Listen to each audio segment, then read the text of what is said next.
I've said it in the past, but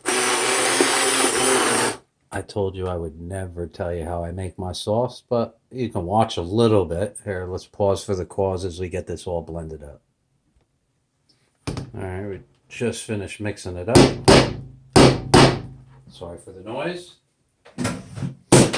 Oops, Houston, we had a problem. Now, when you're done, this is the most important part. You can't see it, but the top has that light sheen on it because of the extra virgin olive oil. But you definitely want to taste it before it cooks. That's how you know if you got a good sauce. The tomatoes I'm using tonight are not even close to the tomatoes I use on a regular basis. But, ooh, nice. Really nice. All right.